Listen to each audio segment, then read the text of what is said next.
Hey guys, welcome back to my channel. My name is David. So if you're new here, hi, welcome. Today I'm going to be talking about my favourite books that I've ever read from 2017 when I started reading on a regular basis up until now.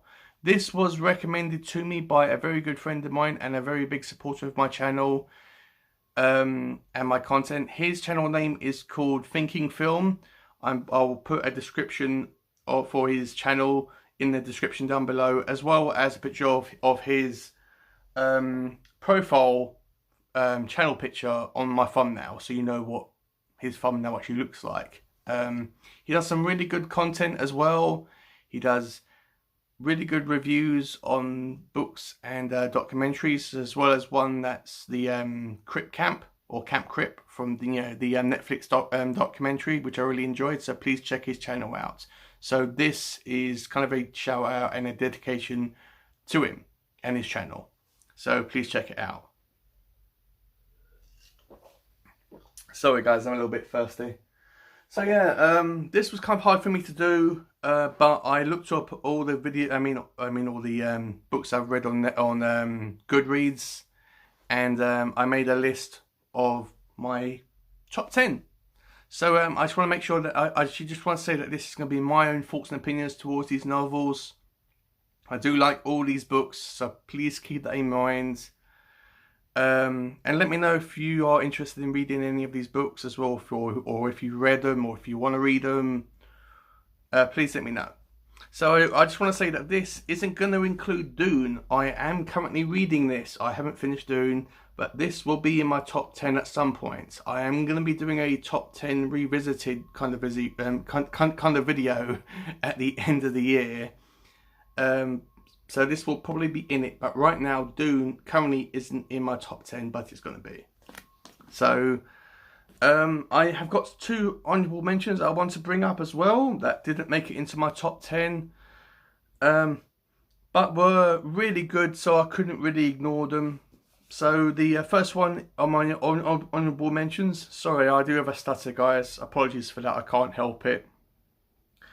So my first honourable mention is the Magicians Nephew by C.S. Lewis. This is a Narnia book. I'm pretty sure that this, in a publication order, was the kind of like the second or third last book that Lewis ever published. But he always considered it as the first novel that should be read if you're trying to read the Chronicles of Narnia, because it focuses a lot on the creation of the world of Narnia. It does have loads of good, cool pictures in it as well, so it's really good. If you've got a garden, or if you can read it out in a park somewhere, I would highly recommend that you read this outdoors, because it has that kind of good atmosphere and feel to it. So I would highly recommend this book. And also don't be put off by, because it's a children's book, or a child's literature book. Trust me, I've actually read loads of children's literature this year. It shouldn't be ignored. Next one on my honourable mentions list is Christmas Carol by Charles Dickens. Everyone knows what this is, but a grumpy old man that gets visited one night by three spirits or ghosts that remind him about the true meaning of Christmas. This is essential reading for me. Every single Christmas I read this novel, as well as other books, like Christmas related books. It's very short. You can read this in about a day or 3 days, depending on how quickly you read. So Christmas Carol, highly recommend it. So let's get to my top 10 list, shall we? My first one, my number 10, is If Chins Could Kill, Confessions of a B-Movie Actor. This is Bruce Campbell's book. Obviously, Bruce Campbell is more well known for being Ash in the Evil Dead films, as well as the Ash versus Evil Dead, the Netflix series, which I haven't watched all the way through, but I am going to at some point. He did make appearances in the in the Xena Warrior series, as well as the Hercules series, which was a kind of a like a spin-off, like a sister show to it. You know what I mean? I mean, they were like very close. They used like the same actors and actresses, and you know. and probably the same production crew, I'm pretty sure anyway. And he also made an appearance in the Tobey Maguire Spider-Man movie. Sorry, it is really cool. It starts off with when Bruce was a little boy, and it does have cool pictures in it as well. So it starts off from him when he was a child, and that's him at the far end. And yeah, so it starts off from his childhood, and it goes up from when he was growing up, and his struggles to become an actor as he was growing up as well. It does talk about the Evil Dead films, like there's pictures from that as well, and it struggles to how they actually made that film, and it does talk about all the filming techniques that they actually made or went through to actually make that film. See, like some behind the scenes footage, pictures, and it does talk about the cabin as well. But it's not just a book about the Evil Dead, so please don't go into this thinking that it's just an Evil Dead book. It talks about his career, overall. There is some other books. There is one that's called Hail to the Chin, as well as How to Make Love, The Bruce Campbell Way, which I am going to be reading at some points. Maybe not this year, I'm not sure, but definitely on my radar. So, If Chins Could Kill, really liked it. My number 9 spot rather, is Mortal Engines by Philip Reeve. Never have I been so immersed in a world so much as this book.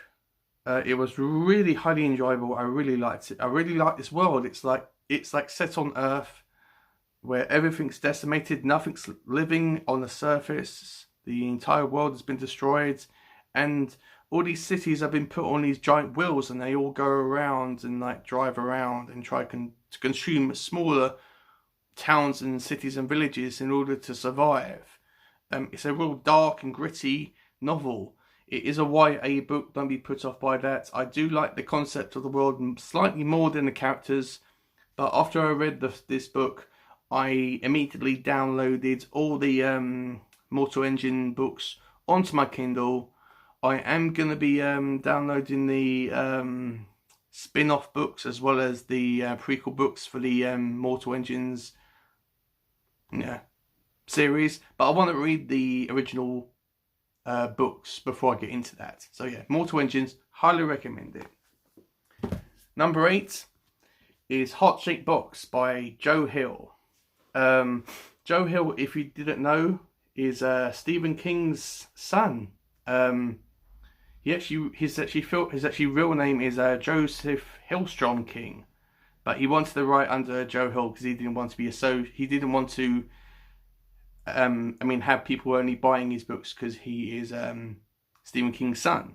He wants to go out and make something of his own. And this is really enjoyable, about a retired rock star or metal singer who collects all these morbid artifacts and items, and he buys this haunted suit from the internet that has a ghost that won't leave him alone. It does have really spooky elements in this as well, but how he sees this like old dead man sitting in a chair, and the old man does talk and communicate with this Judas is his name. So it's really dark. I read this when I actually went to Alton Towers for the last time. I think it was last year, and it's really good. I really enjoyed this. My number 7 rather, sorry, is also a Joe Hill book, Ratu. Another Christmas kind of related horror book. About a little girl who has a bike, who when she rides her bike, she has the ability to go through time and space and different dimensions to find lost artifacts, whether they're a key ring or a necklace or a set or a book or whatever. If someone's lost something, she can go and find it for them. But there's also a mysterious man called Charlie Manx, I'm pretty sure his name is, who takes all these children to a fictional world called Christmas Land where they can never ever leave. And I'm pretty sure Charlie's the first person that means ever gone to Christmas Land, which isn't a nice place. It's really horrifying. And she's the only person that's been to Christmas Land and that's ever escaped from that world. So it's really, really good. I really highly recommend this. Again, like Christmas Carol, this is one I read every single Christmas. Next one, where are we at now? Number 5, top 5 so far. So my my fifth choice is The Hobbit by J.R.R. Tolkien. Again, everyone knows what this is. It's the kind of prequel to The Lord of the Rings, but it's really, really good. I really enjoyed this book. And like about a little creature called the Hobbit that goes on this magnificent journey with these dwarves to reclaim some treasure from a really fierce fire-breathing dragon. And it does have all these colourful pictures in it as well. It is really good as well. I haven't actually read the Lord of the Rings books, but it is on my radar of stuff to read. Trust me, I do have a lot of stuff that I want to read. And I will get to the Lord of the Rings books at some point, so don't worry about that, guys.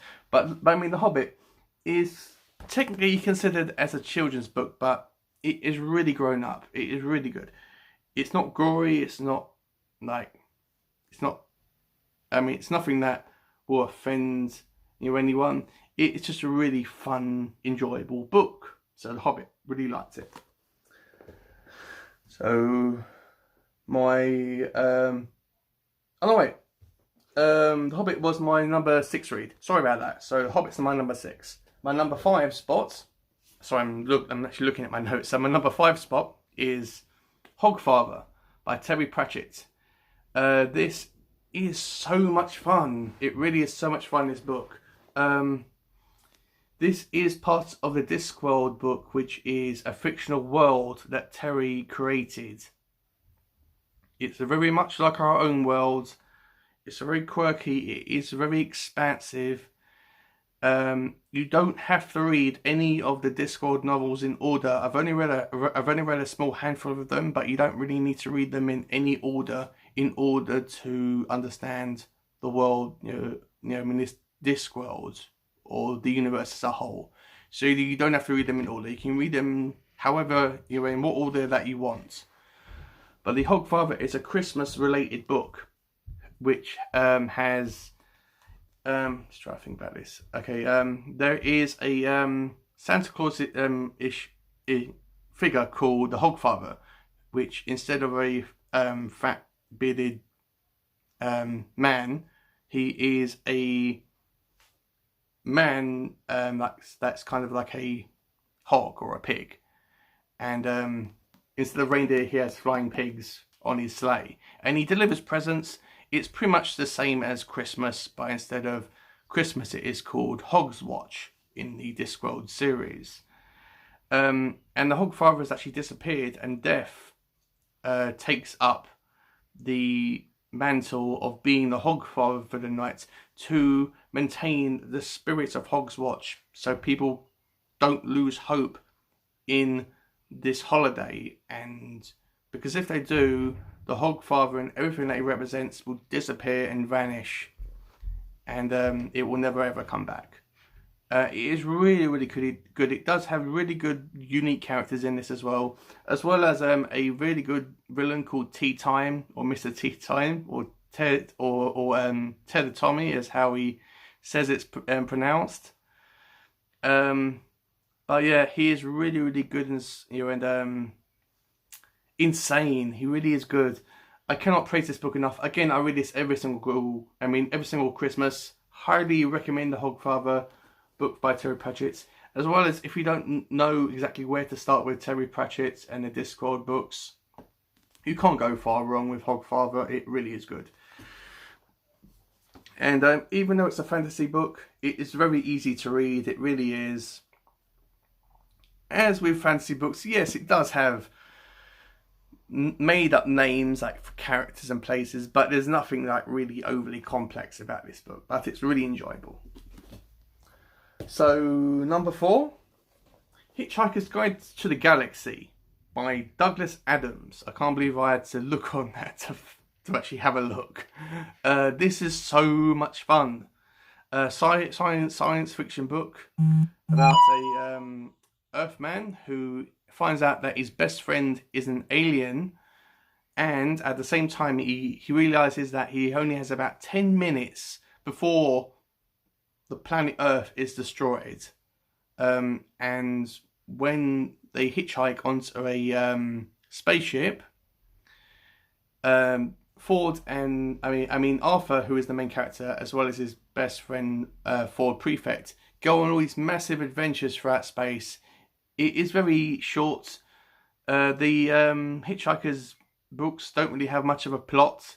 They're kind of a sequence of events that happen, or like skits or scenes that actually happen to make up a giant puzzle, if that makes sense. And it does have objectives like they've got to get to this planet, or they need to go and get this object, or they need to go to that destination.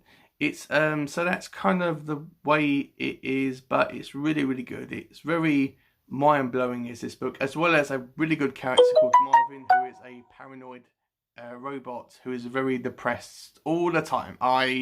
He is so lovable, he really is, and he does share my morbid sense of humour as well, so it's really cool.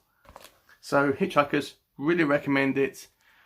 If you're not sure whether you'll like all the books in the Hitchhiker's Guide franchise or series, it's fine. You can read this book, and it's like a standalone book, and you don't have to read any of the other books, it's fine. But this one is a really good book to me. It really is good. My number 3, one I read this year, Silence of the Lambs by Thomas Harris. Again, everyone knows what this is about this Hannibal the Cannibal Lecter, who helps a FBI agent called Chloe Starling to solve a crime committed by a serial killer called Buffalo Bill, who is stalking, killing and flaying the skin from his dead chosen female victims for his own morbid reasons that I won't get into now, because I want you to read this book. It is really, really good. It's not complex to read. It is really, really good. It does change slightly from the movie to the book. It does have some added, like, maybe deleted scenes, as you may want to refer it to, or some more meat on the bone. But yeah, it really is good. After I read this, I immediately put all of the Hannibal Lecter books onto my Kindle. I want to read Hannibal this year, maybe during the Halloween period, but Silence of the Lambs, cannot wait to read this again. Loved it, loved it, loved it. Now, my number 1 and 2. If you've watched my if you've watched my videos, then you'll know what these are. Number 2 and number 1 are very close together. They are pretty much the same, on the same level, but my number 2, because they've got to be put in number 1 and number 2. My number 2 spot is Good Omens by Terry Pratchett and Neil Gaiman. Oh my god, this book is so good. About so it's basically about an angel and a demon, and the angel's name is Aziraphale, and the demon's name is Crowley, or Crowley, or whatever. These two have been together since the dawn of time, since Adam and Eve. And they have been together since all of humanity and all throughout history and time. And they have become very, very close friends. And they find out that hell is wanting to put the Antichrist, the son of Satan, on earth to rule humanity and to serve his father Satan. It is not, even though it does focus a bit on Christianity and faith and belief, it isn't preachy whatsoever. It is really, really funny. It is different than the TV series, which if you want me to do a review on a mini series, please put it down in the comments down below and let me know. I might review it at some point, but if I do get a lot of response for it, to do the review of the mini series, please let me know down below and I will do it for you. But yeah, really good, really funny. It does have heaven and hell are in this, as you know, as well. Not as much as the mini series or the TV series rather. But oh my god, it's just so good. I mean, I know we're in a time where everyone's always down and depressed, but so if you're in that like down and depressed place and you want something to cheer you up, read Good Omens. It is so good. It really is good. So that's my number 2. So what could possibly be number 1? I'm a Stephen King fan, and there's only one Stephen King book that I've ever read that I've really enjoyed, and it's also not just my favourite Stephen King book of all time, it's my favourite book that I've ever read since 2017, and that being The Stand. This book is so enjoyable, so much fun, even though it is incredibly big. It is 1,000, what is it? Let me have a look. 1,325 pages long. I wanted this not to finish. I wanted it to have at least 200 to 300 pages more. It has some brilliant characters in this. It deals with a virus called Captain Trips, which is set on the population of Earth and kills 99.99% of the population. And people come together and form fractions, you know, for good, led by Mother Abigail, and bad, led by Randall Flagg, and they have to coexist. Well, not coexist, but try to survive and try to fight each other and all that. It's really cool. It really is so good. The characters in this are really, really good. As well as Tom Cullen is really good. He's probably my favourite character throughout the whole book. He is so lovable. So that's it, guys. That's my top 10 books I've ever written. I mean not written, that I've ever read since 2017. So if you like these books, let me know. If you are planning to read any of these, let me know down below. So yeah, like, comment and subscribe. And do check out Thinking Films channel. Again, I'll put a link down below. So stay safe, stay healthy, and keep reading. And thank you for watching. I really do appreciate it, guys. Thank you so much. And I'll see you in my next video.